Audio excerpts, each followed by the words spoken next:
Bismillahirrahmanirrahim. Assalamualaikum warahmatullahi wabarakatuh.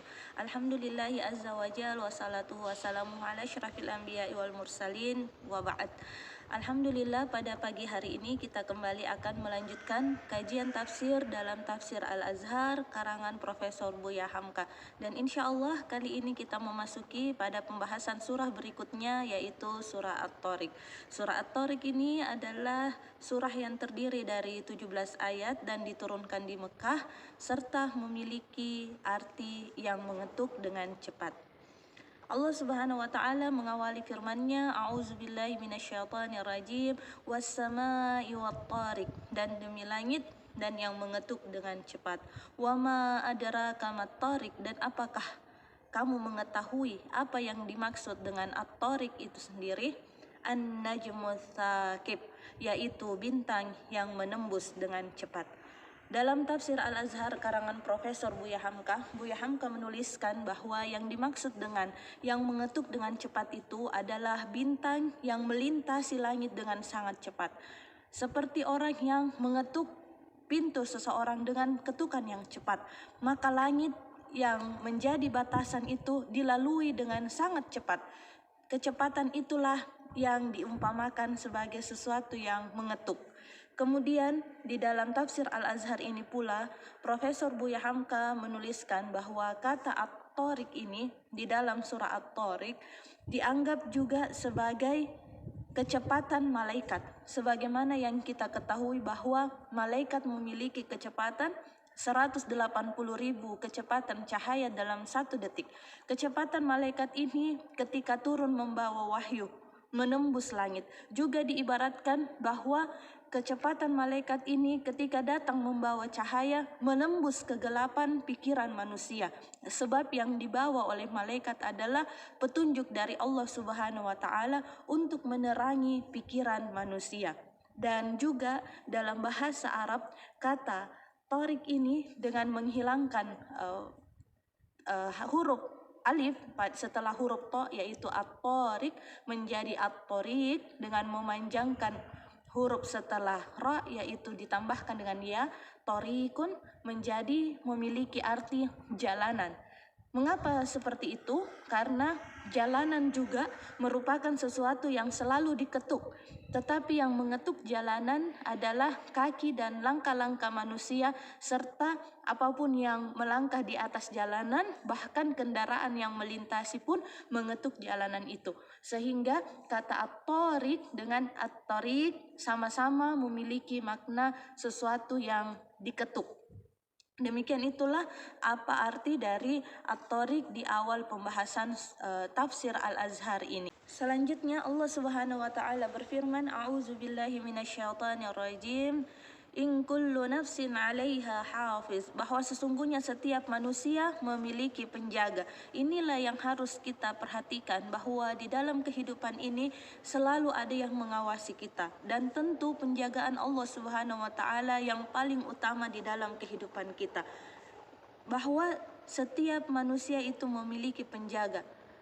Dan setelah ayat ini Allah Subhanahu wa taala melanjutkan bahwa sesungguhnya hendaklah manusia falyanzuril insanu mimma khuliqa, bahwa hendaklah manusia itu memperhatikan dari mana dia, mimma khulika, dari mana dia diciptakan, mimma khulika mimma indafik, dari air yang memancar, yakhruju min bainis sulbi wat taraib, bahwa manusia yang hari ini memelihara alam semesta ini, menjaga alam semesta ini, yang menjadi khalifah di alam semesta ini, sesungguhnya berasal mimma indafik, dari air yang memancar, yakhruju min bainis sulbi wat taraib, air itu keluar dari di antara sulbi seorang laki-laki dan taraib seorang perempuan.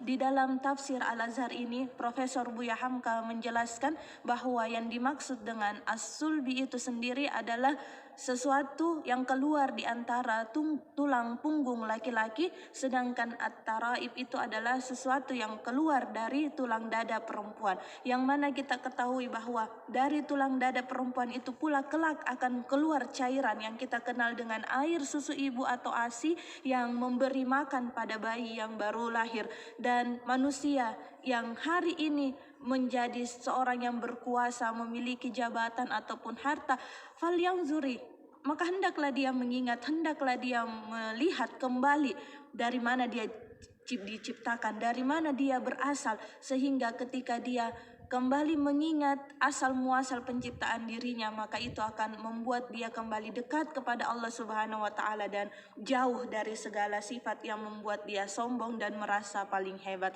Inilah yang Allah Subhanahu wa taala jelaskan pada bagian selanjutnya dalam surah At-Tariq. Kemudian Allah Subhanahu wa taala juga mengangkat pembahasan mengenai alam semesta di dalam surah At-Tariq ini.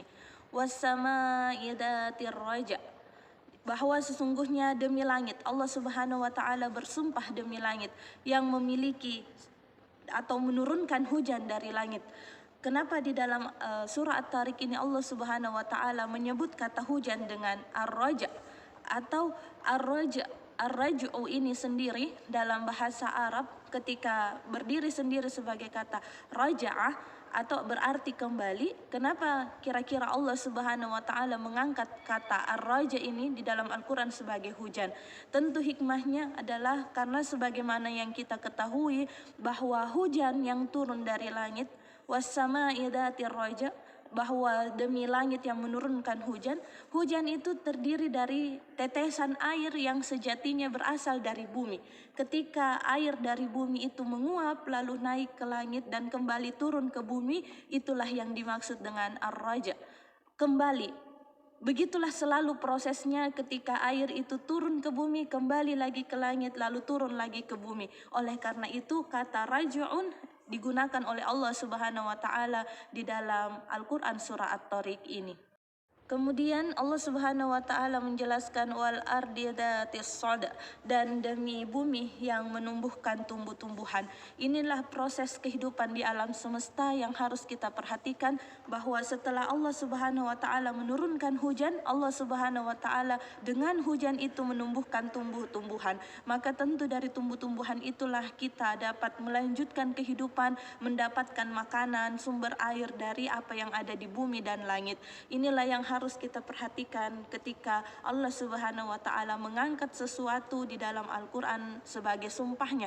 Dan tentu bukan kali pertama Allah mengambil sumpah demi bumi dan langit, tetapi di dalam ayat-ayat yang lain juga Allah Subhanahu wa taala senantiasa mengangkat persumpahan demi langit dan bumi ini. Kemudian Allah Subhanahu wa taala di akhir-akhir surah At-Tariq ini mengangkat mengenai orang-orang kafir, bagaimana mereka berusaha membuat tipu daya, namun sesungguhnya tipu daya mereka itu tidak ada apa-apanya di hadapan Allah Subhanahu wa taala.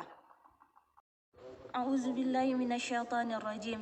Innahum yakiduna kaida wa akidu kaida famahilil kafirina amhilhum ruwaida. Innahum yakiduna kaida, bahwa sesungguhnya mereka itu membuat tipu daya, wa akidu kaida, namun sesungguhnya tipu daya Allah Subhanahu wa taala jauh lebih baik daripada apa yang mereka lakukan. Dan dari zaman ke zaman tentu kita membaca atau mendengar sejarah betapa orang-orang yang memusuhi agama Allah senantiasa berusaha membuat tipu daya agar menjatuhkan agama ini. Namun sesungguhnya semua itu tidak ada apa-apanya dengan apa yang Allah Subhanahu wa taala kehendaki. Dan famahilil kafirina amhilhum ruwaida, bahwa sesungguhnya kelak di akhir kehidupan orang-orang kafir itu akan mendapatkan balasan dari apa yang mereka kerjakan selama di dunia ini. Dan yang mereka lakukan, yang mereka rasa dan anggap sebagai sesuatu yang hebat, itu hanya sesuatu yang sebentar saja.